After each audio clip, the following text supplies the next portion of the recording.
This episode is brought to you by Nordstrom. Whether you're packing for a vacation or dressing for a wedding, Nordstrom has head-to-toe looks for wherever summer takes you. From swimwear and bold color to romantic florals and dresses that make an entrance, find the right style for every unforgettable moment. Shop new arrivals from brands you love like Farm Rio, Free People, Vince, Wait, and Stod. Plus free shipping and returns and styling help whenever you need it make it all so easy. Shop now in stores at Nordstrom.com or download the Nordstrom app.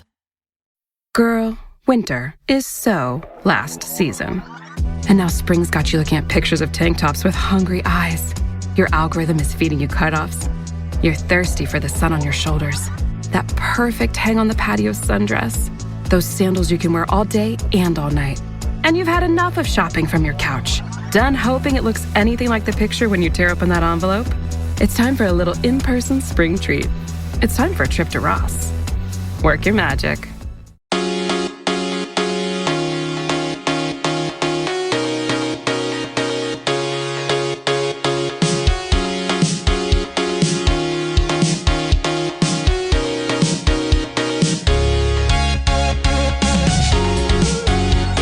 I'm Jessica, and this is Daebak K-Rambles, where a couple of friends review Korean dramas. And for this episode, Rico's back!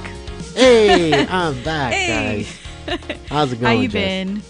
Yeah, I've been pretty alright. good. It's been a long time since I've been on this side of the brand.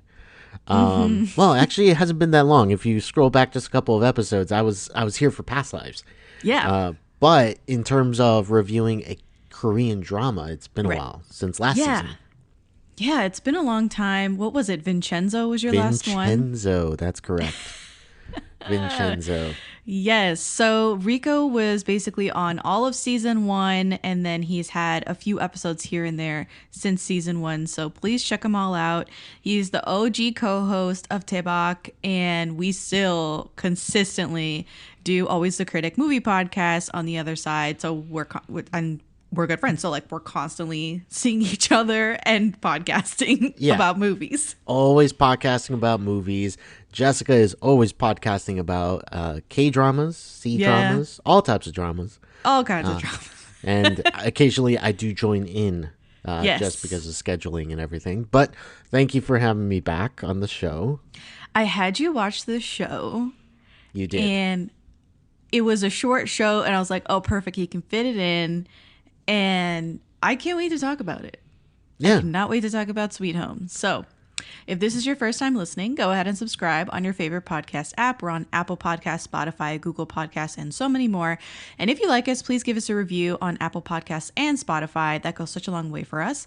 And also, come and say hi. Follow on all the socials to stay up to date on our latest episodes, reviews, content, everything. You can find us on TikTok, Instagram, Facebook, and Twitter at Daebak Pod. And lastly, if you're a fan, the best way to be a fan is to be a patron. It is such a great way for you to get involved, to show your support, and get a bunch of extra content for as little as $2 a month. So you can check out the page on patreon.com/alwayscriticpod. And shout out to our patrons, Curtis, Bale, Cindy, CD, Alana, Grace, Lorna, Lee, Sammy, and Caitlin. You guys Thank are great. you so much. Thank you guys. All Okay. right. So we watched Sweet Home. Sweet Home is a Netflix show, a Netflix original. And Netflix is one of the streaming giants and one of the struck companies. In the strike, there is currently, at the moment of recording, there is a dual strike. The WGA is striking as well as the SAG-AFRA is also striking at the same time. It's historical. It's a huge deal. And to give a little context, just on the K-drama side, the series Squid Game. Yes. So this creator, and we talked about this on the Squid Game episode with Miguel, your brother, Miguel. The creator had this idea for like a decade, couldn't get it off the ground. Netflix finally picked it up. Right. And the contract that he signed stipulates that he gets no royalties or residuals whatsoever from Netflix. Squid Game bolstered Netflix $900 million. Insane. And the creator, I'm sure, obviously he got paid, but it's not the right deal. No, It's unfair awful. completely. Not to mention any of the other actors or showrunners, producers, whatever, who should be getting residuals from Squid Game. I don't know what those checks look like, but it's the fact that he's not seeing any of that 900 mil is wild to me. Insane. And we support the strike. We want them to work it out with the studios and the streamers. We want the streamers to do the right thing. To give context, Past Lives is an A24 movie. A24 is A-okay. They're clear. All of those projects are cleared to continue because they met all of the demands of the WGA and SAG-AFRA. So, like, it could be as simple as... Shout out to A24. Yes, shout out to A24, an indie distribution and production company who is actually paying their people. So... Exactly. That being said, we are going to review a Netflix original K-drama, Sweet Home, season 1, just to be clear. That is rare. That, from what I understand, is that it's rare when a K-drama goes past the season. But here we are. I mean, you saw it. We'll talk about it. Yes. We'll talk about it. But here's the MDL synopsis. My drama list reads, following the death of his family in an accident, loner Ta Hyun-soo moves into a new apartment. His quiet life is soon disturbed by strange incidents that start occurring in his apartment and throughout Korea. As people start to turn into monsters, Hyun-soo and the other residents try to survive. It aired in its entirety December 18th, 2020. It is firmly a pandemic show. You could say that the massive success of Sweet Home might be contributed by the pandemic because everyone was at home December 2020. Yeah, people were at home around the world. Mm-hmm. Not necessarily us here in Florida. Well, but the rest of the world, yes. Florida is the wild, wild west. Yes, it is. But anyway, it is 10 episodes long, adapted from the webtoon Sweet Home by Kim Kan-bi and Hwang Young-chan. Those are the two writers or creators of the webtoon. It's directed by Eun-bok. This director, you should know him by name. He's directed things like Dream High, Goblin, Mr. Sunshine. All of these shows we've covered on the podcast. You can scroll back in your podcast feed to listen to those. Rico, you might know Eun-bok from Descendants of the Sun. He directed Descendants of the Sun. Yes, I remember Descendants of the Sun. Okay. That was... yeah, it was a fun time. Going back and thinking about some of the shows that I have been on. And Descendants of the Sun was one of those ones where... Like, I liked it, but, you know, there was a lot of things where I'm just like, oh no. What is going on here? Why is this happening? And just... Yeah. So I have a soft spot for Descendants of the Sun, but it's only in recent years that I found out people don't like Descendants of the Sun. I got my head in my hands. Okay. But if you want to hear Rico and I review Descendants of the Sun, obviously scroll back in your podcast feed. That's all the way back in season 1. Sweet Home was written by Kim Hyung-bin and Park So-ri. Park So-ri is only a name that comes up on my drama list, so I'm just going to mention it. I'm not sure if that's correct. But Kim Hyung-bin. No, I have it wrong. Kim Hyung-min. There you go. Also wrote Unlock My Boss from 2022 and not much else. Sweet Home has a giant ensemble cast. Huge cast. And because this is 2020, we're now in 2023 at the time of recording, all of these people have gone on to do other things or have been announced on other projects. And I think it's worth mentioning stuff that you might have seen them in or stuff that's going to happen with them in it. So our main guy, who's on all the posters, Song Kang, plays Hyun-soo, and he's been in, most recently, Forecasting Love and Weather. He was in Nevertheless from 2021.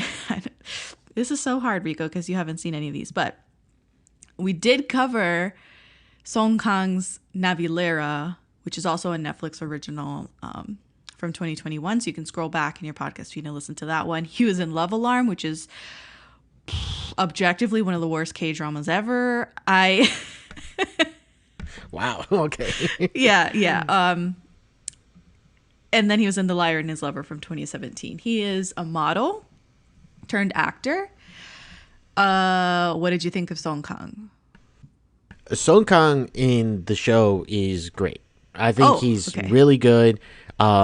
There's a sympathy that you have for him because obviously the story kind of puts it very thick to feel sympathy for him for what he's going through. But as the show goes on, it's a balancing act between what he is and what he can become without giving too much away. And I think there's like a sympathy of like seeing what can come out from someone, So I liked him as the lead character. I did. Okay. There is a running, it's me. I'm the one who has this running feeling about Song Kang because now I've watched him in a few things.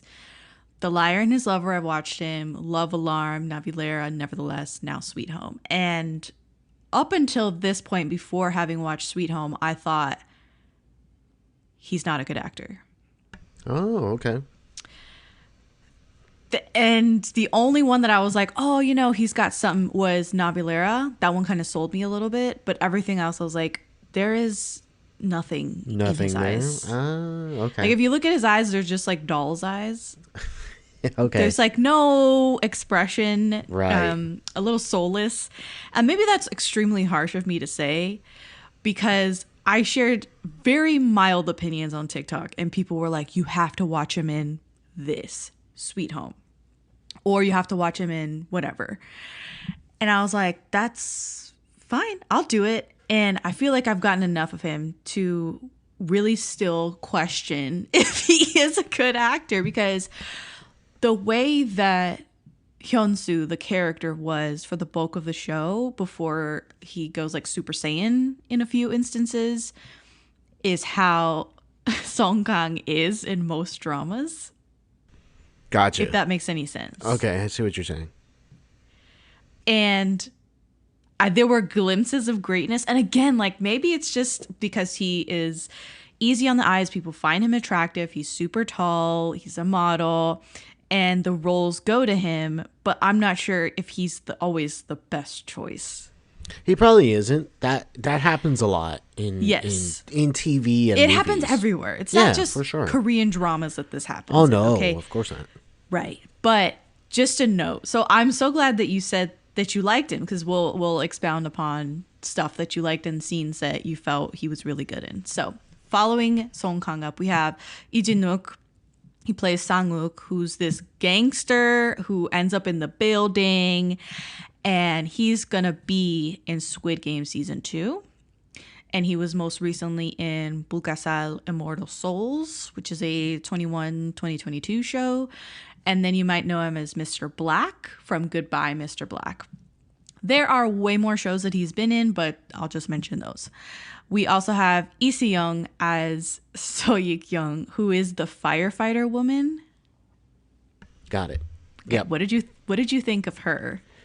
The firefighter woman, former special forces. I love. So he's looking at some notes that I have. I'm looking at the notes that she basically put as what she would describe this person as. She would describe it as Sarah Connor meets Ellie Sattler, which I did not even come to mind. But you know why though? Is it the physical fitness that she like exudes? Sarah Connor for physical fitness and survivability, right? Right. Yeah. Ellie Sattler for survivability, smarts, and she goes to turn the power back on. Right. Yeah. Yeah. Which Ellie Sattler it makes does sense. the same. I get it. Ellie Sattler, for those who don't know, is Laura Dern's character from Jurassic Park. And Ellie Sattler is my spirit animal. I love Laura Dern's character. And any chance I have to talk about Jurassic Park, I will. So, but conveniently, it does work to describe Lee Se-young's character, Yik-young. I had no idea that she is a champion level female amateur boxer. Oh, that's nice. Oh, I there didn't know comes she was the an physical. athlete. There comes the Right. physical part of her. She was fit. Homegirl was buff. Yeah. She was Marvel level fit. I feel Exactly. like. Exactly. She was. She was, right? Like more so than Brie Larson. Like she got the I don't know how she got the muscle tone. Yeah. I was like shocked when I saw her. What's it called? HIT programs? HIT programs? HIIT. So Lee Young said, I began practicing action moves with a martial arts action director 6 months before the shooting started. I had to do a lot of weight training to build some muscles because there were action scenes which required me to show off my body. I became a lot stronger than I expected, and that helped me a lot in doing those scenes. Cool. Yes. Very cool. Here's what's going to blow your mind. So this actress was in, she's been in other stuff, but for you, Rico, she was in Boys Over Flowers. Let's see if you remember her character. She played this character called Ominji, and she is the friend who frames Kim Jendi for sleeping with some other dude. Okay. It's coming to my mind. Okay. So, she drops the ice cream on Lee Min-ho's shoe. Lee Min-ho's shoe. And he tells her, lick the ice cream off my shoe. Right. Oh, my God. This is Lee Young in 2009. Wow. Look at that. Full my circle. Goodness. Yeah. 11 years later, she's out here just like Yeah. kicking ass with That muscles. sort of blew my mind because I didn't see it. I had seen her in some other stuff, but the Boys Over Flowers callback is like insane to me. That's pretty She's so young and like I don't know, she looks like nothing like this character. It's so nice to see, like for you especially, to see how over a decade later she's still doing K-dramas and this is what she looks like, how she's aged in the business and she's still working, and look at the part that she has. It's amazing. Funny enough, her character was not in the webtoon. She is a creation for the show. Huh. Nice. Yeah. That's pretty cool. I do like when shows decide to use that autonomy that they get for making the show, adapting the show, and, creating something new. Because if you're just going to rip something up from the webtoon or comic or whatever, just beat for beat, shot for shot, that's no fun. Yeah. Lee Do-Hyun plays Eun-hyuk. I have him down as Harry Potter glasses. The de facto leader. Yeah. The group. So I understand the character. Like he was He's so very unlikable. dry and very like calculate. Well, not calculating. That's not the word I want. Calculating. Yeah, you're right. He is calculating because he is there to make the tough decisions that nobody wants to make. Mm-hmm. He understands the assignment of we're living in a world where people are turning into monsters, and we need to be able to take care of the people who are still human and are still living as humans. So those hard decisions, he's just really blunt about it. Is the problem. So that's the big issue with him. I understand him. Like I get, like there has to be that one dude who has to make the call. Yeah. But you don't have to be so blunt about it and so cold when you're doing it. Cold, merciless. Exactly. Maybe. Yeah, that's my big thing about it. Yeah. Lee Do-Hyun has had a wonderful few years. The pandemic has done really good things for his career.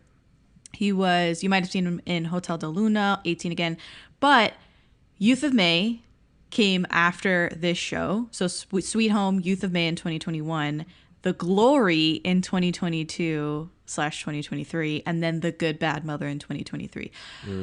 The Glory and The Good Bad Mother, gangbusters. Gangbusters, we covered The Glory on the podcast with Miguel. And you can scroll back and hear that. Youth of May, we also covered this season, as a matter of fact, season 4. So it's not that far to scroll. I love Lee Do-Hyun. I think he's an amazing actor. This is a far cry from the other roles that he's done. He's really versatile. And this is the third time that I've seen him play a med student /doctor. Because Youth of May, he was a med student. The Glory, he was a doctor.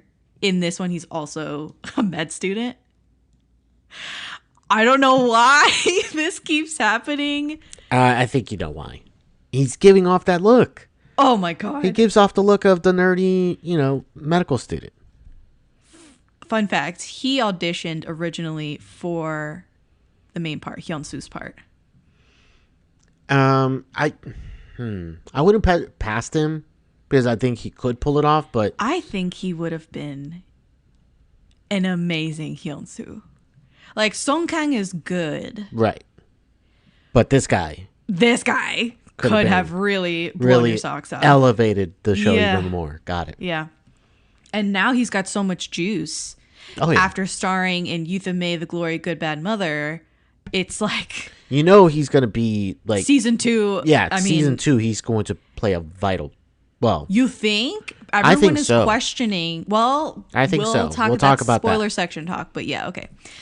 Then we have Kim Nan-hee, who plays Do-Hyun. This is the samurai sword guy, the devout Christian, the one who's always talking about God's will.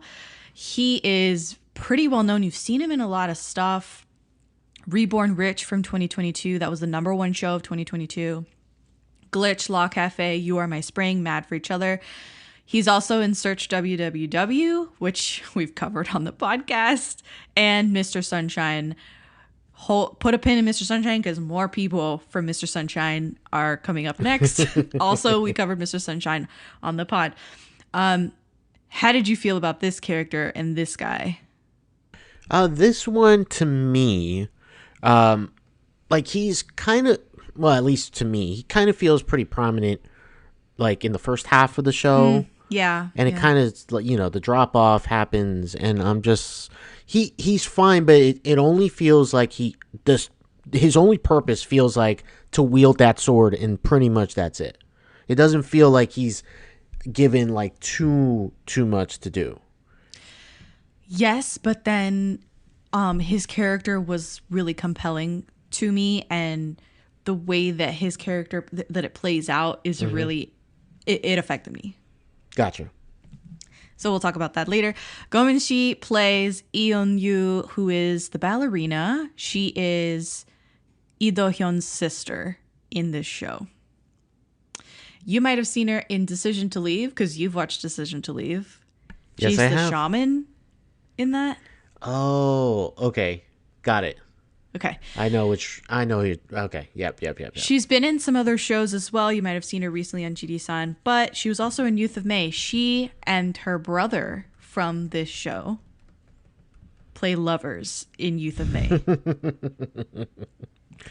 And let me tell you, it is like Titanic level, Rose and Jack level chemistry between them in Youth of May.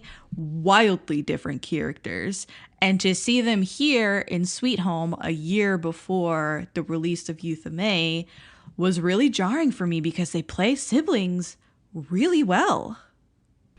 I mean, that you're not getting any other vibes between them, right? They are siblings, and that's they're siblings. Yeah, but you take a different project and it's just something completely different. It was shocking to me. Shocking to me. I think they're excellent actors, both of them. I think Go Min-shi doesn't have that much to do in Sweet Home season 1, but we'll see how season 2 plays out. And that's all I'll say right now. Park Hyu-young plays Jisoo. This is the bass guitarist, the girl with the baseball bat. Right. And she's had a pretty good few years as well. The pandemic has been really good to her career as well. You might have seen her in It's Okay to Not Be Okay from 2020, The Devil Judge, Dali and Cocky Prince, Celebrity, which is a Netflix original that came out just this year. And I think we're only a few weeks removed from its airing. That one was really popular as well. I was seeing everybody watching Celebrity. And of course, she's going to be in Squid Game season 2. This episode is brought to you by Planet Oat Oat Milk. Some people like their coffee hot, some like it ice cold, but everyone can agree Planet Oat is made for every cup, delivering the perfect pour. Rich, smooth, and delicious every time.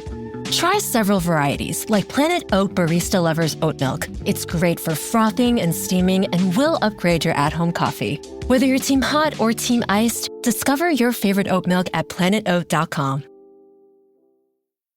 At first, I didn't think it was real. I woke up to this blinding light, and I was transported to another place. Pluto TV!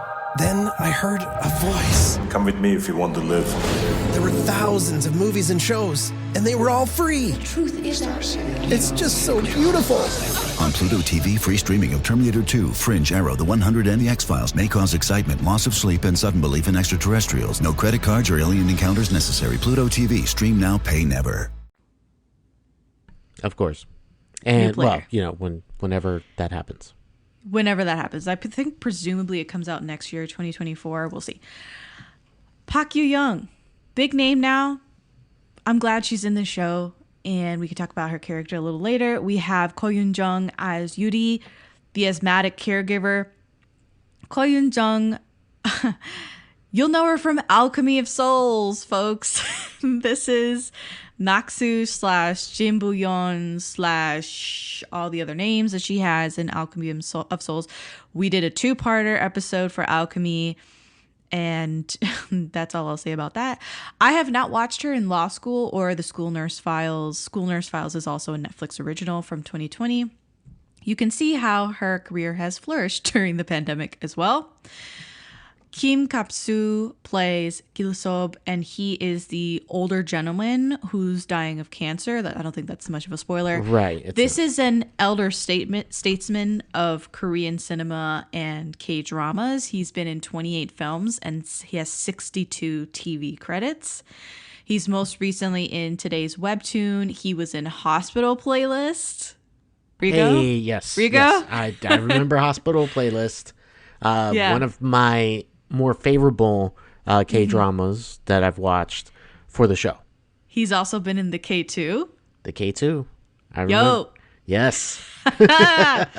Yeah, so you can scroll back. Those are season 1 shows that we've reviewed, me and Rico. And then this guy, you might have also seen him in Mr. Sunshine from 2018.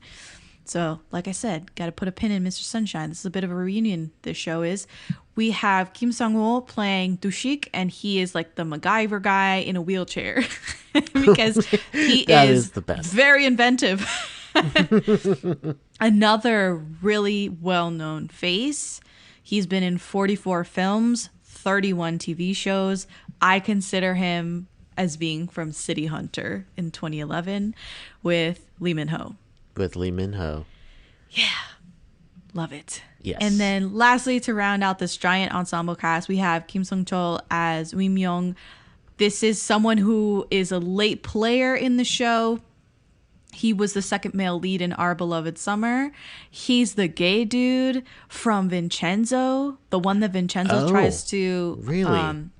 Yeah, he tries to seduce him. Oh, okay. Gotcha. Do you remember? Gotcha. Yes. He's got like, it's only 2 episodes that he's in it. Yeah. But Okay. yes, I'm remembering. All right. And then he's also been in Prison Playbook, which we covered on the show. Yes, we on did. Daebak. Hellbound 2 is where you see him next. I think that's supposed to come out later this year. Also a Netflix original. All right. So that is pretty much the bulk of the cast. I know it's unusual to go through the entire ensemble cast, but I thought it was necessary because these people are well known. These are people that could lead their own shows if they wanted and have led their own shows. And all this being said, we're on the other side. Rico, tell me what you thought about Sweet Home. Non-spoilers. All right. Non-spoilers. All right. So when it comes to Sweet Home, once I saw what the show was about, I was like, oh no. This is not the type of show that I like. Yeah. The type of... So, for those who don't know, just as a basic thing, it is... The best example I could give is something along the lines of, like, Resident Evil.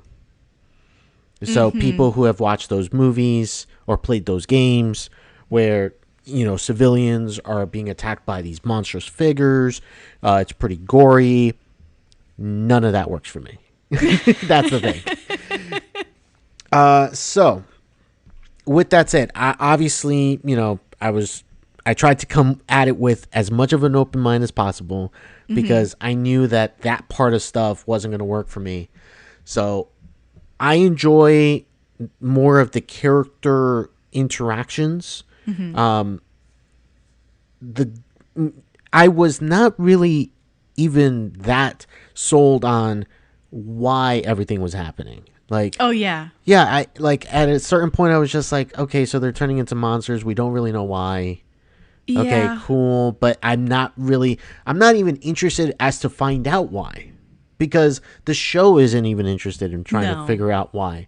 The show is just like throwing you into this world of chaos and post-apocalyptic, fear and gruesomeness. But what's the end game? Okay, and I couldn't even get a grasp as to what it was. But then again, with the now announcement, I believe they announced that season 2 is coming. Now it makes sense. Okay, so this is going to be something that can be further explored in a season 2. So now with that knowledge, now I can look back at this first season as a ramp up to that, and I think it's fine. I think my biggest problem is that I don't know. There's moments where the show looks beautiful, like it's well shot and everything, and then there's times where like the graphics are like, oh my god, this is awful. Okay. Like it looks like PlayStation 1 graphics, not even like, not even PlayStation 2 or 3. No, PlayStation 1 graphics, and took me right out of it. I'm like just criticizing the moment instead of like being enraptured in what's happening. Like for example, well, I don't know if I can say certain things, but for the most part, when some monsters would come out, not all of them, but some, like I would just be like, oh my god, this looks so bad, and I'm not even paying attention anymore to the stakes of the moment, which was a real problem. The characters themselves, I enjoyed the characters because you're trying to see them make these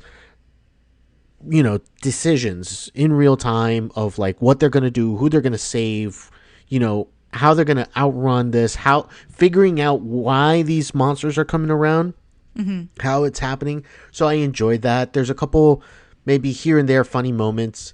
I think that this show suffers from something that a lot of Korean shows suffer from, and it is introducing characters way too late in the season and making them pivotal to it. And I just don't understand why. The shows decide, you know what, we're going to throw in someone who's very pivotal to the show, but we're going to introduce them in episode 9 out of 10. So it's one of those things that it kind of drives me crazy. But overall, I think this is a good show. I think that if you are into horror, if you're into the genre of like zombies and monsters, this is right up your alley. But if none of that even like vaguely like even interests you, honestly, I would say pass.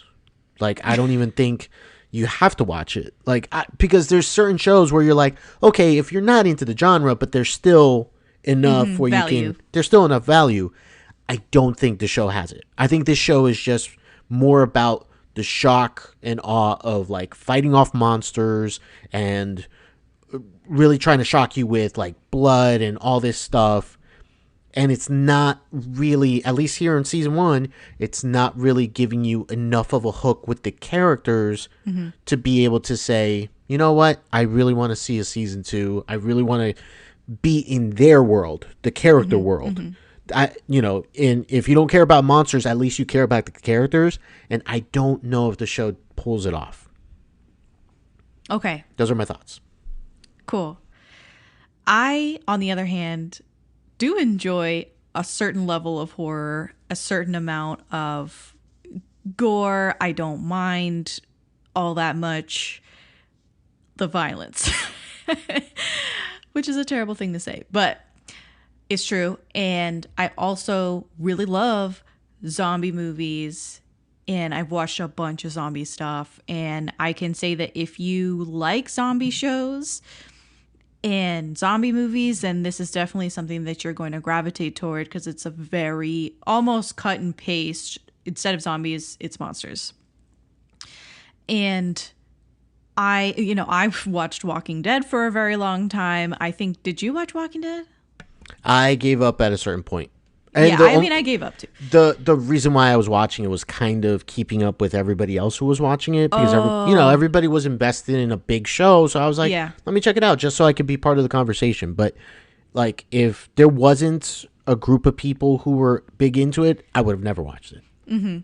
Yeah, I used to watch a lot of shows that I wouldn't watch now, only because it was like a family show. Like, we'd watch it all together when I was still living with my people. And now I don't have that pressure. So I gave up watching Walking Dead right around the time that I moved by myself. There you go.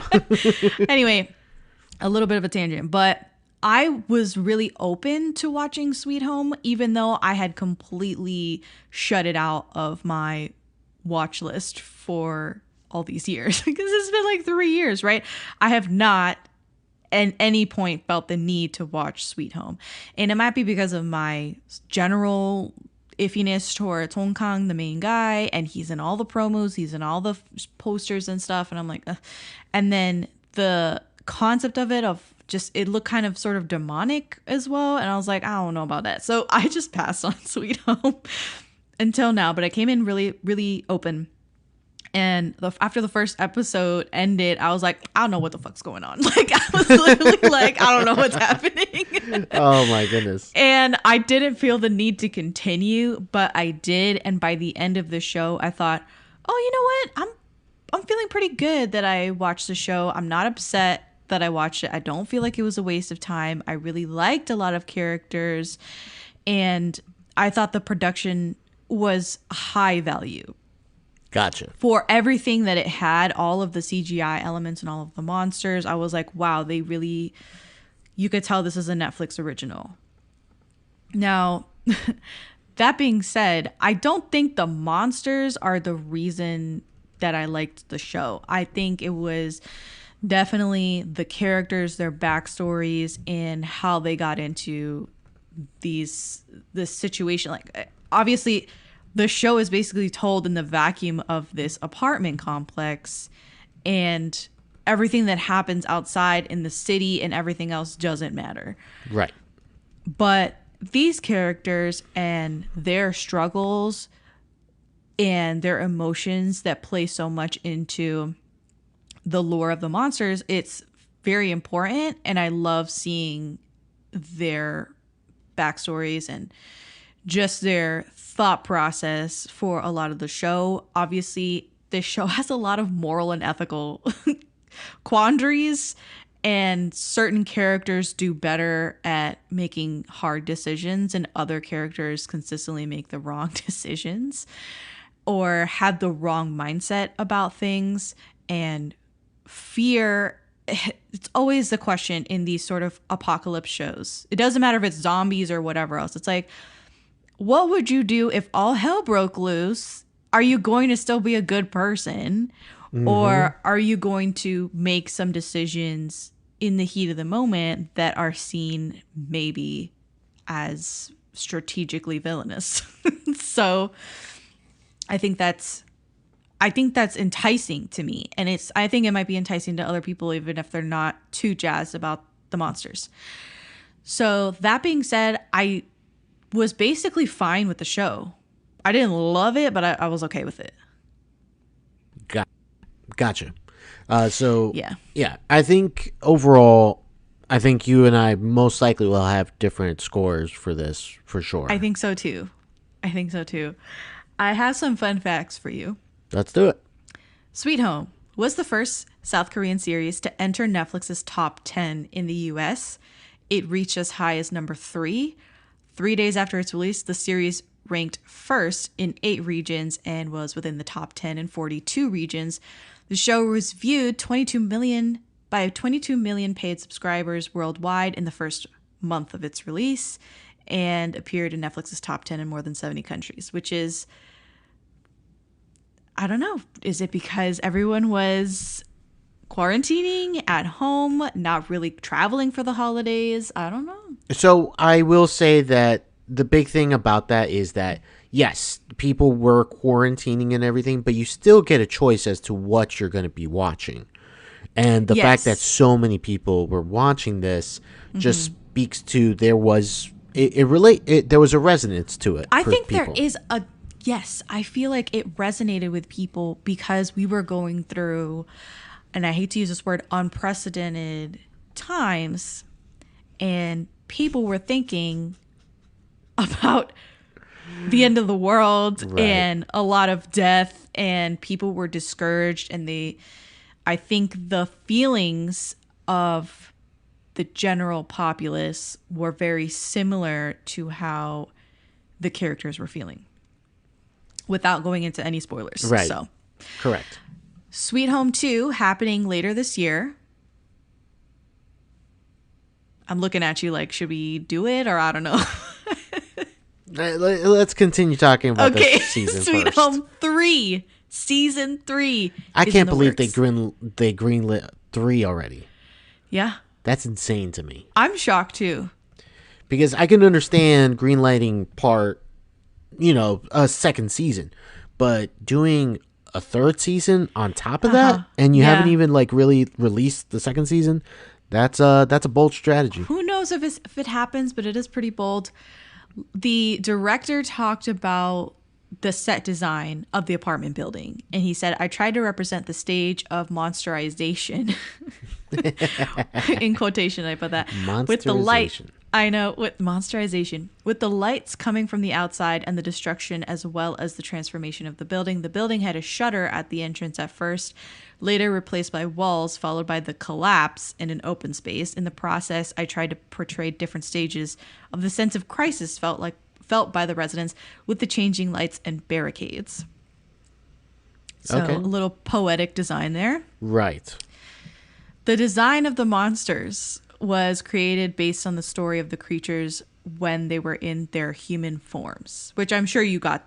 Yeah. That made sense. The apartment flat where the veteran with amputated legs lives is number 1408. And immediately I was like, oh my God, 1408. This number is in reference to Stephen King's 1999 short fiction and 2007 film adaptation of the same name / number 1408. Have you seen the movie 1408? No. I have not. What? No. With John Cusack? With John Cusack. I have not seen it. Okay. It's actually, it's scary as shit, but it's very good. But it's very... Got it. Yeah. It's about a haunted hotel room. It's good. Haunted hotel room, and John Cusack's character makes a living out of going to haunted locations and debunking them. Gotcha. But 1408, which adds up to 13, gives him a run for his money. So, Hollywood special effects studio Legacy Effects worked on the monsters. Here are some of their creations, Legacy Effects. Avengers Endgame, the Thor fat suit. Oh, okay. Mandalorian, including Mando's suit and the child. And the Grogu. child. Yes. Oh, cool. Oh, that's actually really good, actually. That's a really good Guardians of the Galaxy, Volume 2, the Gamora makeup, Groot and the Drax makeup, like the body, everything. And The Shape of Water, the Amphibian Man. So when you were talking about the special effects, right, I was like, oh no, Rico, don't. They must have sent the C team. Oh my God, not even the so B rude. team. Stop. Because now I'm gonna send you some behind the scenes footage of how they filmed some of these monsters, and you're gonna be like, oh, that's really cool. There might be certain moments, for sure. Don't get me wrong. There are certain things that are in the show that look really good. Okay. But then there are others that are just really bad. I'm just letting you know. No, you don't have to let me know. I watch the same show, homie. I know. The visuals of the protein monster and spider monster were created by Spectral Motion. They have worked on Stranger Things. And yes, the vibe is there. Right? Yes, the vibe is there for sure. For those two monsters in particular, I'm like, oh yeah, that makes sense. You can totally sense it's like, what if we were to kind of like change it slightly and maybe add this and that? Stop. You know? There's a heavy influence, I'm saying. I know. Same people. The total budget of Sweet Home is around $27 million for 10 episodes. It is among some of the highest production budgets for a K-drama. Wow. I mean, that's a lot of money. And for a 10 lot of money episodes, for 10 sure. episodes. Yeah. Side tangent. I know that you just mentioned the budget. I don't know if you heard what the budget was for that MCU show, Secret Invasion. The 6 one that they episodes. used AI for the Yes. intro? Yes. That show, their budget for the 6-season episode, or 6-episode season. That's what I meant to say. 6-episode season. $212 million, and I'm trying to figure out where they spent it. Where they spent it. They didn't even do the intro themselves. No, they had AI didn't. do it. I mean, the only thing I can imagine is it had to be in the casting, in Sam Jackson, Olivia Colman, Emilia Clarke. Like, that's the only thing I can think of, is like they spent the money on casting and then they were like, oh damn, we have more money. Squinting like I'm trying to see something in the distance. Like, I don't get that. Yeah, I don't understand.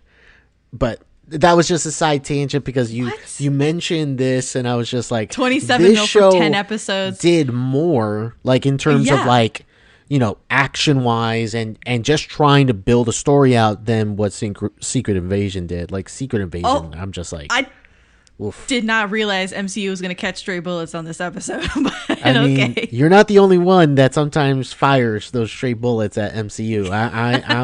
I'm here doing it as well. So, well, you're like one of the only people that's watching every single one of the shows. True, that is very true. Sorry, I don't mean to. Good point. Fair enough. Fair enough.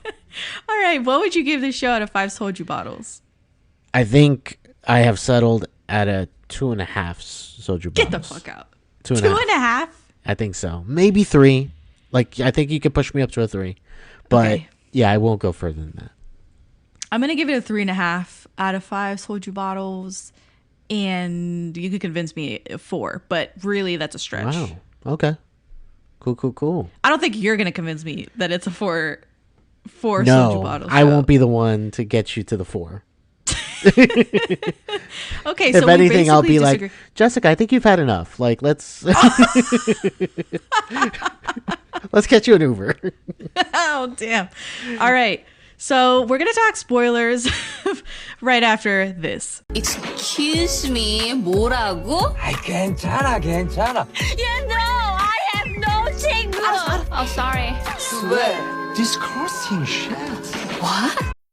With Plan B emergency contraception, we're in control of our future. It's backup birth control you take after unprotected sex that helps prevent pregnancy before it starts. It works by temporarily delaying ovulation, and it won't impact your future fertility. Plan B is available in all 50 U.S. states at all major retailers near you, with no ID, prescription, or age requirement needed. Together, we've got this. Follow Plan B on Insta at Plan B One Step to learn more. Use as directed. And we're on the other side of spoilers. We're going to talk spoilers for Sweet Home Season 1. So if you don't care to be spoiled, please keep listening. And also, if you've watched Season 1 of Sweet Home, feel free to keep listening. This is your section. Rico, these monsters are not created. They just manifest because people feel despair or have some sort of desire, overwhelming desire in their lives, and they just suddenly start flooding blood from their noses, and then it quickly they turn into monsters that have something to do with what they want or desire. Yes, they do. But my thing about it is that, okay, I understand that part. But there has to be a beginning point as to how. You're like, who's patient zero? Who's patient zero? How did it start? Like, was it an experiment? Which I don't know if the military, like, we discovered that they were, like, trying to experiment at a certain point. They were trying to experiment on people that were resisting. Right. Turning fully into monsters. So it's not even that we're learning that somebody did something in a lab or something like that. No, we're just learning after the fact. So that was my biggest sticking point about the show. I don't find this a sticking point at all because in actuality, there's a lot of zombie shows that don't concern themselves, zombie media that doesn't concern themselves with why did zombies happen? How did people suddenly start turning into zombies? Yeah, and that doesn't interest me. That's the thing. Like, I want to know the beginning. I want to know. That's where the interest lies in me. Is like, how did it start, and is there a way to cure it? Type of thing. That's usually my focus with shows like that. But if a show or a movie is not concerned with that, then I have no interest really. Because if you're not showing interest in it, then I don't have the interest in just watching people turning into monsters or zombies or anything like that. I guess the zombie thing just. How am I just finding out about this? About my you. My take on zombies that I don't care for I don't them. really care about the zombies and the human aspect of an apocalypse. No. That's why I stopped watching. It's literally like what happened. Like what is the impetus? How did this start? Yeah, is what you're that's what I'm more concerned we've watched with. Like a metric fuck ton of movies together. Yes. And talked about television and we've watched K-dramas and how the hell has this never come up? I don't think we've really talked about any type of zombie stuff before. Yes, we have. We talked about Army of the Dead, that stupid Netflix movie. Oh, yeah, that's true. That is true. We did talk about that. Which was like zombies. Yeah, it was. That is true. But I was more concerned with the heist than I was with the zombies. Oh, my God. In that movie. But that's what I'm saying. Like, the people and their whole survival journey is the heist in this show. In Sweet Home. Sure, but I feel You're like, sure, but I don't care. Like, if you're just surviving to survive, like, that's not enough of a draw for me. But that's the thing that the show is trying to say. Like, life is worth it. Right. Like, you should want to live. Right. No, I get that part. I get that you should want to live. But if I'm watching something for entertainment, you're like, to go where, to live where, to survive how? Yes. What is your quality of life after this? Right. Are you just going to live in squalor in the bottom of this Are you going to figure building? out how to get a cure from this or whatever? But a day-to-day, like, oh, we just have to survive against this, not an interest for me. Which is why I had such a problem with the show, is because there's no impetus for them to be like, hey, we're figuring out how this started. Or we're figuring out where we're going to go for it. Type of thing. You're such a goal person. You're like, what's the goal? That's probably what it is, yeah. If your goal is to survive, that's too ambiguous and like far-fetched. Yeah.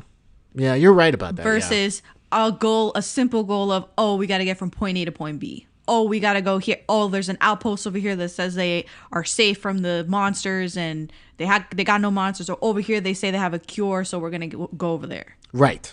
That interests me because then along the lines or along the way, you could create those obstacles where you start either losing people or you start having those moments of distrust of like, can I trust this person who I'm going with on this journey and all that type of stuff. And so you can incorporate the zombie or monster, whatever it is, into it. But if it's just as simple as... But the journey is internal.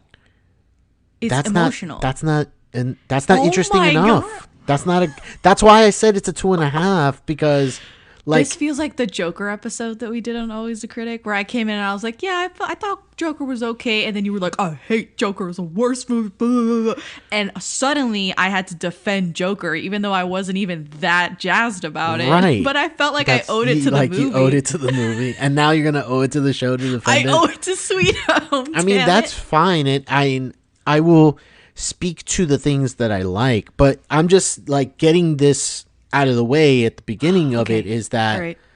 I just don't find that part compelling, which is why I stopped watching a show like The Walking Dead, because The Walking Dead really is just, hey, we're surviving at this location. Everything seems good. Then people turn on each other. We got to go to another location. Things seem good. Everybody turns on each other. We got to go to another location. So it became repetitive. At first, it seemed cool because it felt like they were aiming at something, but then that aim became just repetitive. So that's why I stopped watching that one. But in a case like this, like right now, there's a glimmer of hope for a season 2 in terms of me watching it, because at the end there is like the communication. They leave. They're on their way somewhere else where maybe we get answers. There's a possibility of that. There is the basically the negotiation that they made with the military. So now there's the tension of, do they have to be part of the military? Are they going to be able to get out of that? And then at the same time, over here, we have Cha Hyun-soo. Yeah, Hyun-soo, Song Kang's character is now on the move. He's on the move with... What? He got kidnapped or something? Sang-wook. Yeah. Yeah. The other half monster. Right, which there's a question there as to, because we saw him the entire season and he was, burn scar on his face and everything. And in that scene at the end, when he's traveling with Song Kang's character, he is like fresh faced, like there's no scarring anymore on him. So there's a question. That's Song Tol's character. Uimyong, the other mutant monster that arrives with the Marauders. No. I'm talking about Sang-wook. Okay. I think you missed it. So Sang-wook, played by Jin-Uk, he's the gangster with all the scars and stuff in the show. He dies. Right. So the other guy that came in and was like the other monster, just like Song Kang, who was very human-esque still. Yeah. You think that he dies, but he doesn't. He's a shapeshifter. Oh. See, now that's interesting too. So he shows up, he saves Song Kang from the military and then drives off in a tank as Sang-wook, the gangster. The gangster. Which is why he appears without any blemishes or scarring on his face, because it's not the real guy. It's not the real guy. Okay. Yeah. You know what? See, that's a cool twist at the end. Okay. It's a cool twist at the end. That's why that guy, we're skipping way to the end of the show. Yeah, but that guy, the Marauder guy, who ends up killing like the rest of the Marauders that come. Yeah. He switches sides. Even though he was part of their party. Yeah, he switches sides. Yeah, he switches sides. That guy was, what did he say? He said that he was a test subject in the military because he was fighting being this monster, and it was like a humanoid. And what he said was the military was trying to separate him from the monster. But then he said, I am the monster. And you see that scene of them torturing him, and I guess he dies. Right. And then that goo thing. Blob stuff. Yeah. Gets into the truck. Right. Well, in the flashback, as he's talking about his like origin story, basically, he goes inside the body of a soldier, and he still has his face. He still has his real like features. Kim Sung-chul, that actor, and at the end of the show, what's confusing is that he doesn't put his real face back on. He stays as the disguise, which is that gangster dude. Right. The burnt gangster. The burnt gangster. Yeah. That's how I'm going to call him, the burnt gangster. Yeah.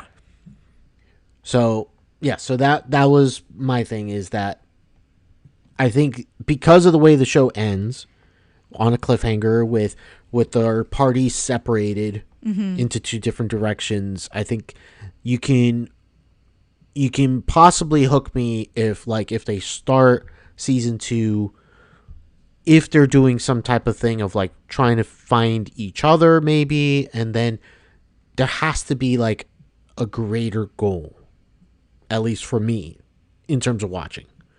But I know it's not necessary for everyone, so. Okay, so let's go back to Hyun-soo, who is the main guy, and I like that. Well, not that I think that he's really complex, but everybody's really complex. Yeah. He was suicidal at the beginning of the show. He had no family. His whole family died, but he had issues with his family. They did not support him. They seemingly didn't love him like all that much. His dad was verbally abusive. His mother didn't care that much that he was getting bullied, and this is another case of Korean bullying is like another level. Right? We saw a little bit of it in Boys Over Flowers, which is like, I think all the bullying that's in K-dramas is basically attempted murder. Same goes for this Hyun-soo's character, because he gets bullied mercilessly and for no reason. Right. Because there's never a reason for bullying, but in this case, he asks his aggressor in these flashbacks, what did I ever do to you? Why are you bullying me?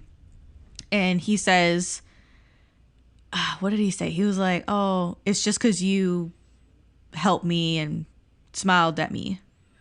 Yeah, it's just like the silliest reason. It's just sadistic. Yeah.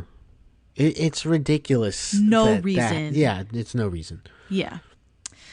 So his character is basically, at this point, at the start of the show, suicidal, and he's one of the first of the group to succumb to being a monster, because he must feel a lot of despair and regret, sadness, guilt because of the way he feels toward his family, and he feels powerless. The monster is constantly, whenever you see that side of him, it's almost like giddy with the power and super reckless. Yeah. And that's something that he doesn't have. Right. It doesn't manifest in his real life. It manifests in the monster. Right. So is it so much that the monster they become monsters because they're giving into these really overwhelming feelings, or is it that the monster is sort of giving them what they want? I think it's more of that the monster is the deep down desire. Right. And it manifests itself because eventually your desires become overwhelming. And so they manifest, you can't even control your desires at a certain point. And so I think that's what that is. So I don't think it's something, or I don't think it's anything to do with wanting something in your head or, trying to prevent something from happening. I really think it's just deep down, this is my desire. And the desire, I guess the desire really comes out when people are at their most vulnerable. Because that's when you're feeling the despair. That's when you're feeling of like, why don't I have this? Why can't I have this? Why can't I be different? Exactly. And so that's when I believe that the monster manifests itself the most. Yeah, that they turn into monsters. So Song Kang, why do you think that his character Hyun-soo stops the process and he can sort of go Super Saiyan when he wants to? Yeah, he could go back and forth, kind of, I don't know, because he's not the only character that can do that. At least he's not the only one that's a reference that can do that. But in his particular case, I'll be honest with you, I don't know. I don't know why he can just be able to stop the process and just be like a superhuman type of person. I'm trying to think of a good educated guess there. And the only thing that I'm coming up with is that his desire, yes, is there, but because his thoughts are probably, he probably has a contradiction in himself. Hey, I just Venmo'd you for rent. Nice. Now I can instantly spend it whether I'm checking out online with Venmo or using a Venmo debit card. Say more. More exactly. Because the more you do with Venmo, the more you get. Like earning up to 5% cash back with Venmo Stash on a bundle of brands. So, order more pizza. The math demands it. Get the Venmo debit card. Venmo Stash bundle terms and exclusions apply. See terms at venmo.me/stash terms. Venmo checkout not available at all merchants. Venmo MasterCard is issued by the Bancorp Bank N.A. When you're taking on the tough jobs, gear up with Venom Steel Gloves and defend your hands from grime, grease, and muck. They're 70% thicker than common disposable gloves with heavy-duty 2-layer nitrile protection, including a black outer layer and a white inner layer that provides chemical and rip resistance. Great for all your painting, plumbing, automotive, and DIY projects. Okay, here's my guess, is that the first time that he sort of comes out of the monster, like the monster manifests itself as just like all black eyes for him. So when he comes out of that for one of the first times that it actually counts, it's when he's trying to save the kids. Mm-hmm.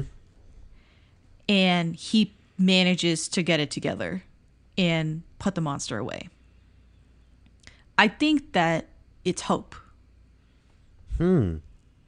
That his sort of desperate hope to save the kids, this sudden purpose that he has to live for the kids, to get them out of danger, to do this one thing, a goal that he manages to stay himself largely for the show. And do you think it's because like it's a willpower in him versus I don't other think it's people? willpower. I really don't, because other characters start to go through the change, and of course they have willpower to try and stop being a monster. Of course they don't want to be a monster. Of course they want to live, but I don't think it has anything to do with willpower. He doesn't seem that willful. It's almost like a natural thing. Okay. I guess those who have it, and those who don't. Right. Okay. It's more of like choosing to stand in the light. And there is that line about light and darkness. Do you remember that line? Oh my God. I'll find it. But anyway, I'll find it later, and it'll be in the quote carousel that I'll post later. But I really enjoyed Jin-Uk's character, Sang-wook, who is the burnt gangster. Yes. That was a good character. I love this wild card because he doesn't live in the building. He's not supposed to be there. And why is he there? Oh, this guy whose daughter was missing hired him to find the kidnapper who presumably also killed the daughter. I don't know what it is about K-dramas and the plot somehow having you get smacked in the face by a serial killer. Why is there always a serial killer somewhere? And the thing is, there's another show that does this too. The K-drama Happiness, which is a zombie show. Okay. It also takes place in the vacuum of an apartment complex. All of these people raging against each other in the apartment complex. You got assholes and you have good people, and it's a really good show. I love that show. Tell me why both this show, Sweet Home, and then the next year, Happiness, both have the same problem of like, you had all these residents. Presumably they're all relatively normal. One is a serial killer. One is a serial killer. And that's not like the only crazy like plot twist that happens at a certain point. It makes me think, is there a serial killer in my neighborhood right now? Like if we were to get locked down right now, this neighborhood.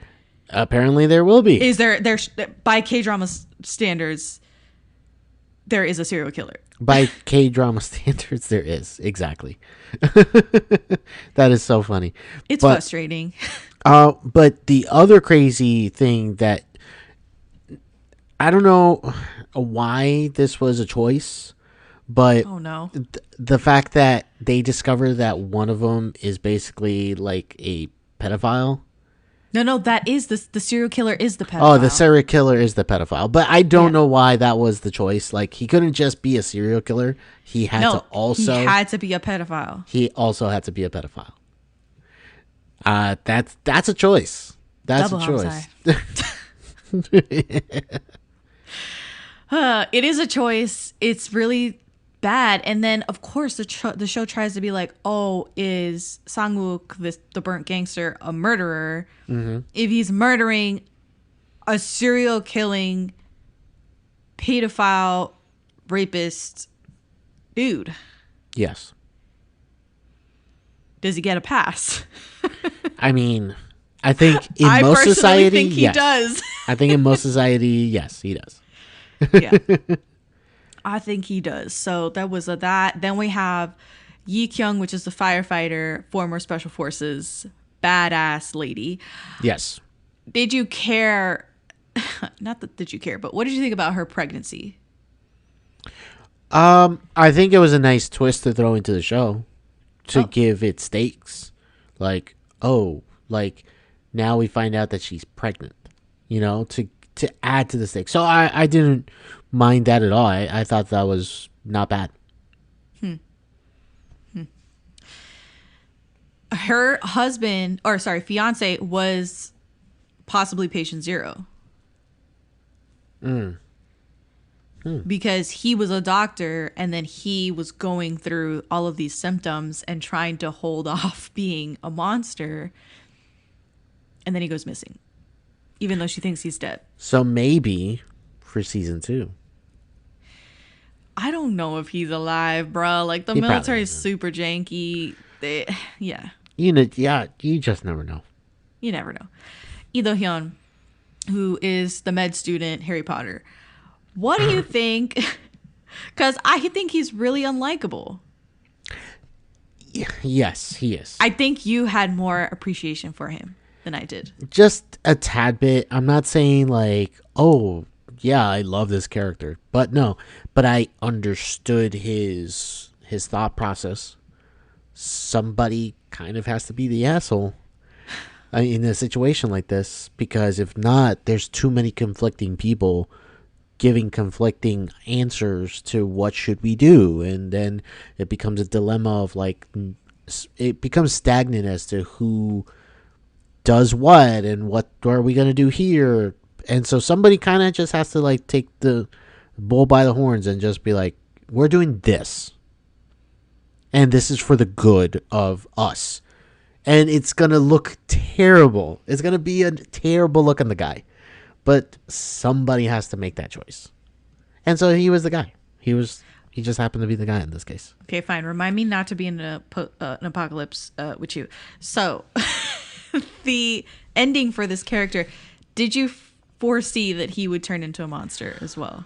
I didn't foresee it, but it didn't come at a surprise, only because with this kind of spreading just randomly, like somebody else was gonna show the effects.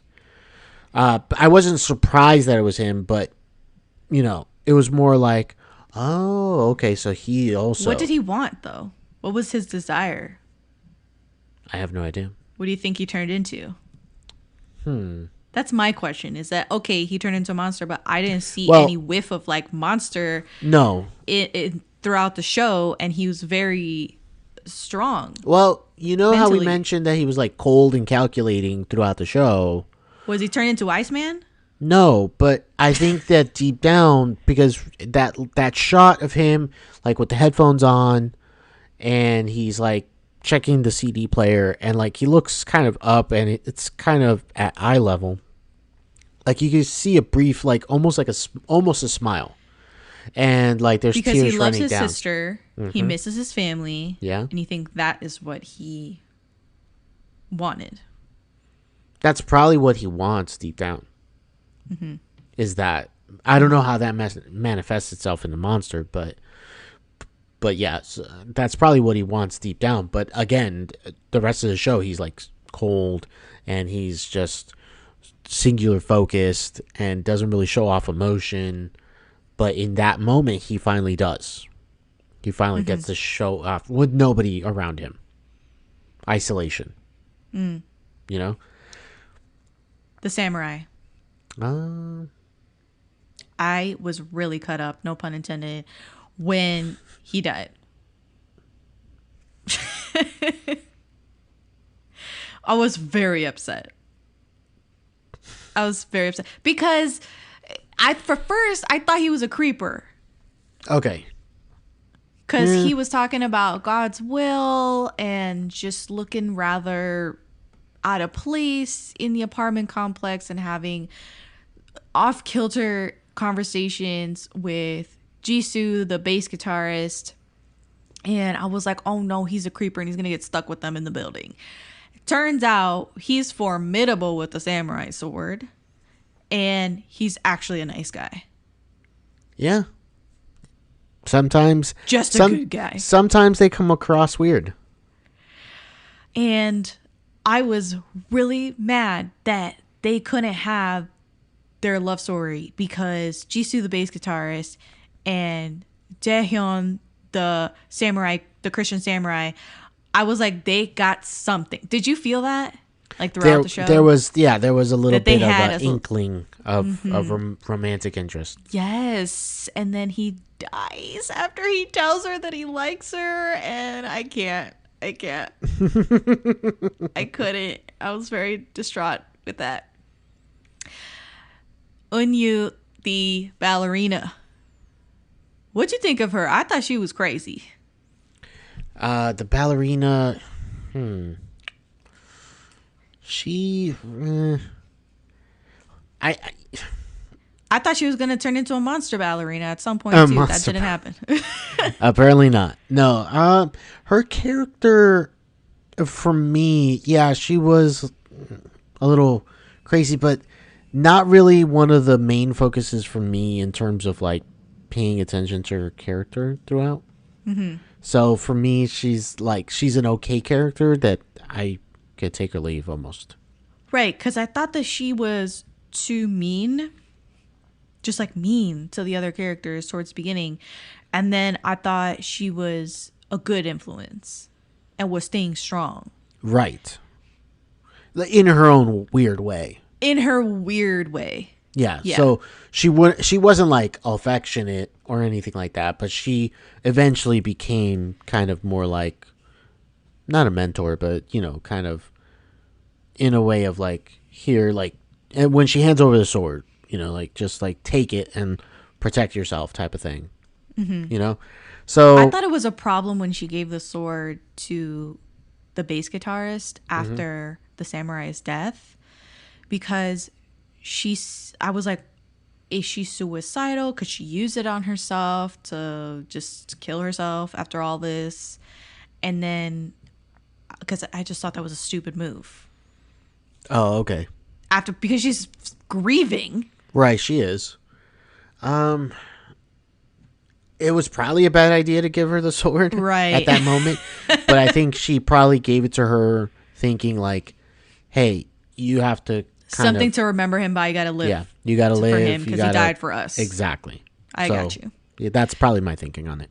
Did you think ballerina Eun-Yu liked Hyun-Soo, Song Kang's character? Because I thought that she had a crush on him. You think so? Yeah. Maybe you could get there. They had that interaction in the stairwell where she was like, "You're doing so good," and she was like very concerned about him. Right. So I guess gleaning from a moment like that, maybe you can get it there. Even the brother, Lee Do-Hyun's character, is like, "Oh, you have a crush on him," and she's like, "Shut up," and like gets really defensive. Okay, then yeah. Based on like those interactions, you can kind of see it. I'm surprised they didn't try to like do like a full-on love story there. It was only 10 episodes and they had like 50 people in the cast, so yeah, that's probably I can see why they didn't have time. Ko Yoon-jung as Yuri, the caregiver. I did not give a shit about her. Oh yeah, no, that the asthmatic caregiver. No, I didn't. And then I couldn't tell if that was his daughter, like the guy with cancer. Oh, okay, I see what. I didn't know if that was his daughter, and then I figured that it wasn't his daughter. Yeah, but that was a. But then I couldn't tell again. Yeah, I didn't really care about that character. They have different last names. Because her character is Pak Yuri and then his character is An Gil-sop. Right. Pak well, and maybe An. it's from the. Do they marry? Well, I don't know the customs in Korea. Maybe it's different, but maybe it was because he's the grandfather. Oh, you think that's her grandfather? Oh. Well, or is it her father? I don't know. That's a thing. If it's a grandfather, I can easily make the lineage thing where he had a son, or no, he had a daughter. And then, she married and then had her. Mm-hmm. You can make it like that. But if it's I thought her with the crossbow daughter, was going to be a bigger thing too. Wasted opportunity. Wasted. Yeah, totally wasted. Yeah. But the cancer guy, he figures out that there's a tunnel underneath the building from the Korean War. Gotta love it. And he goes digging for it and finds it. Yes. I was like, what is this? It was like, he's like, there's got to be a tunnel system that gets you out. I was like, what?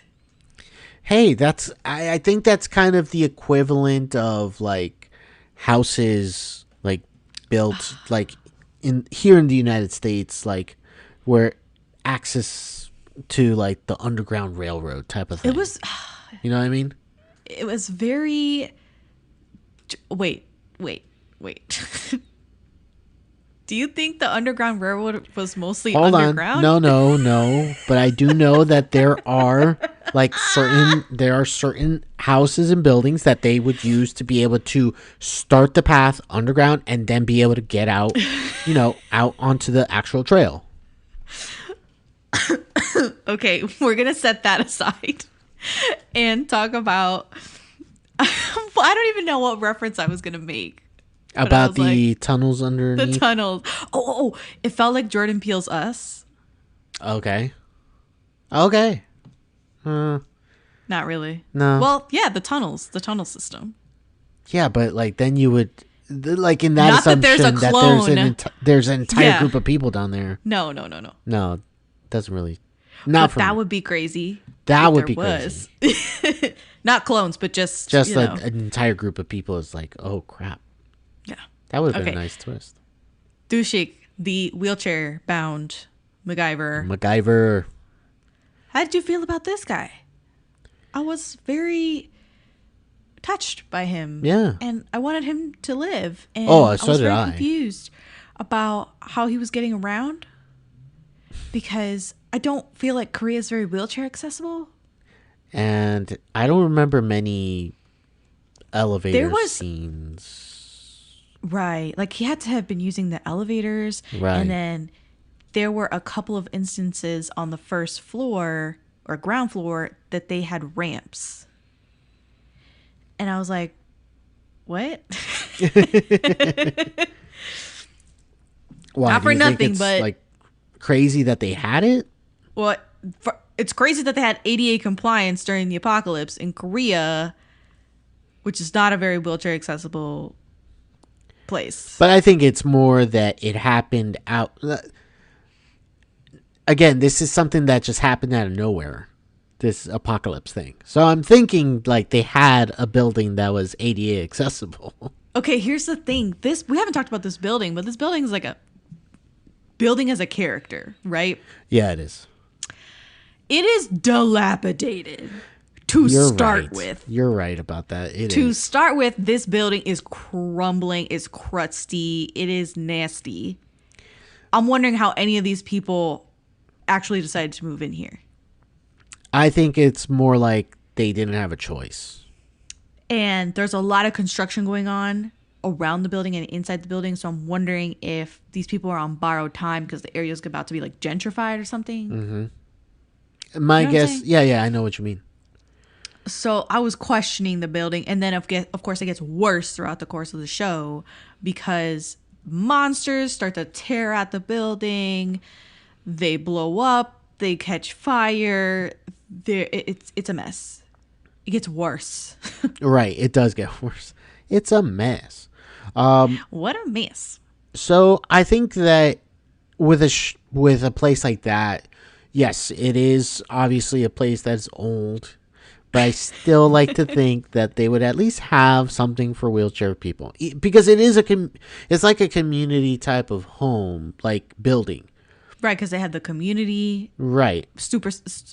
The bodega on the first floor. Exactly. They got the daycare on the first floor.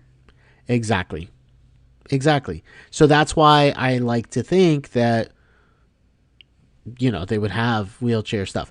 But yeah, him getting around, you don't get to see it a lot. I think it's more like, yeah, he's getting around. Don't think about it type of thing. I think that's more of what it is. Just don't think about it. I'm making faces. So the last character is, I would like to talk about the mother who was going around with an empty baby carriage. Now, this character, I was thinking that I thought she was going to die like immediately, pretty much. Like when the protein monster grabs her, I thought, well, she's gone. And I thought like that was going to be like the very end of her. And no, she like turns into a monster, like, and everything. Yeah, because it starts beating up on her, and I'm like, no. It's like that. Was it The Simpsons? Or he's like, oh yeah, no, stop. He's already dead. Oh my god, I love using that. But then she bounces back, and she's a monster, and she basically turns it off, just the same as Hyun-soo's character does. Yes. And you think she's gonna make it? No, not quite. Not quite.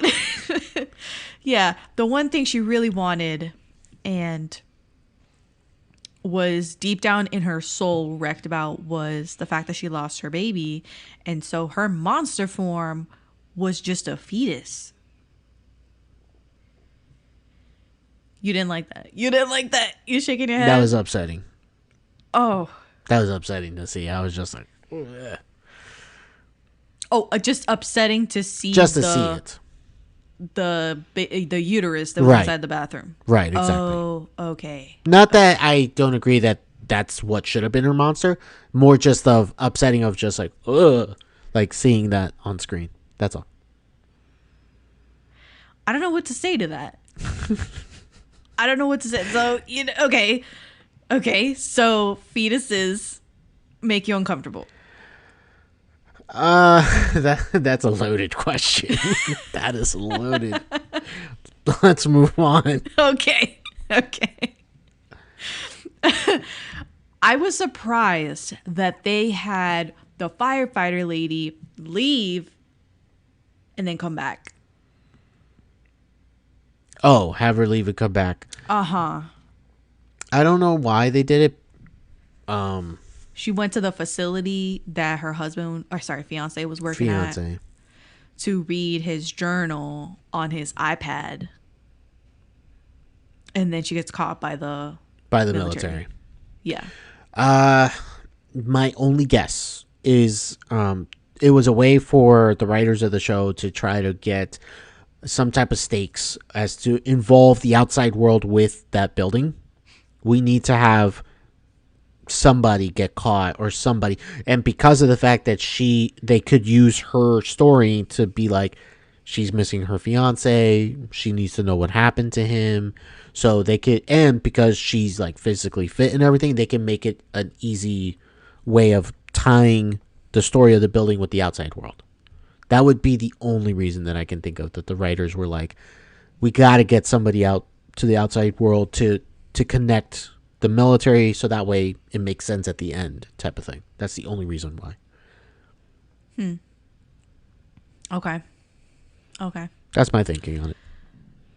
how did you feel about the ending with Song Kang just kind of turning into a weird winged thing, a spiked wing arm coming out of his body? So first off, the first thing that I thought of was like Final Fantasy and like these video games, because there is the one wing angel, Sephiroth. And yeah, so if you're not familiar, so tell me, because I am sure that there are some people listening that have never done this game, played this game. Oh yeah, so Final Fantasy, famous game that has come over. It's a Japanese science fiction game, and they've had so many iterations. It's gone to like 20 something, whatever. But a main key character from Final Fantasy, the history, is a character by the name of Sephiroth. Sephiroth is how do you spell that? Sepheroth,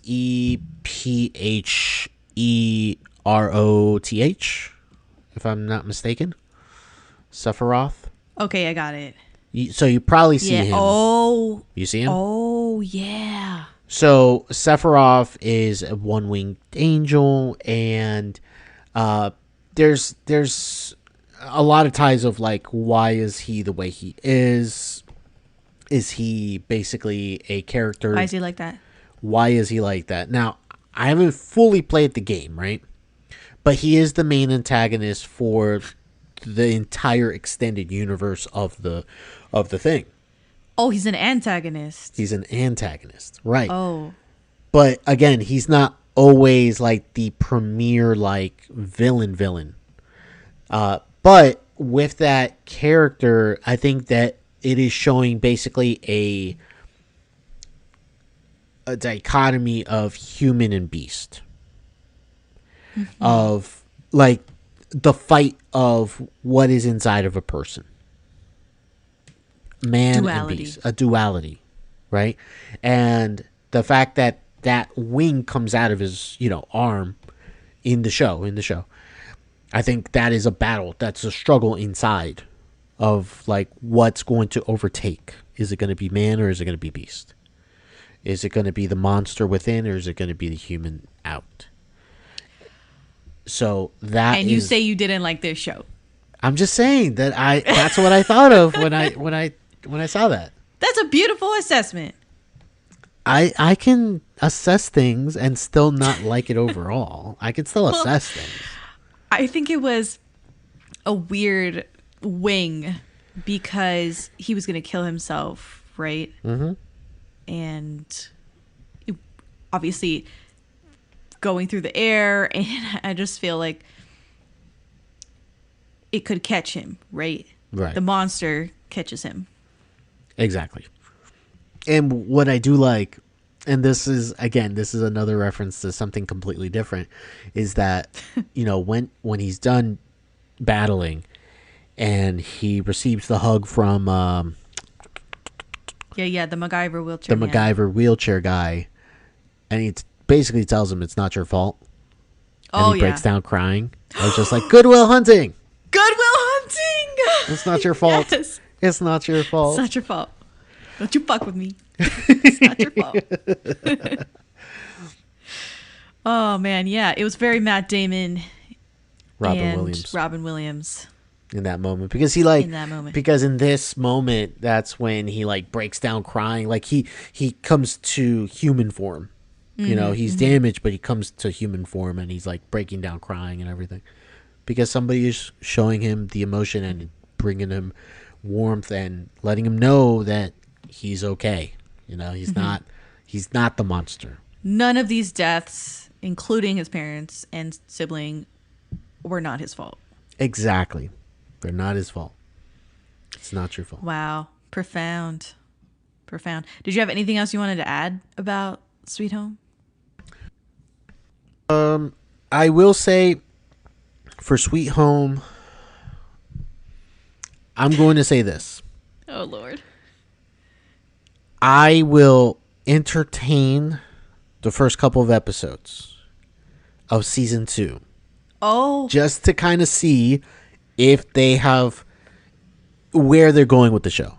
But if it's more of we're just trying to survive type of thing, I'll cut it. You'll cut it? I'll cut it. I'll stop and I'll just be like, okay, the show is doing exactly what they were doing in season 1. They're not moving forward. That's not how I see it. But okay. Yeah. Last thing I wanted to ask you was which ones were your favorite monsters? So visually, I think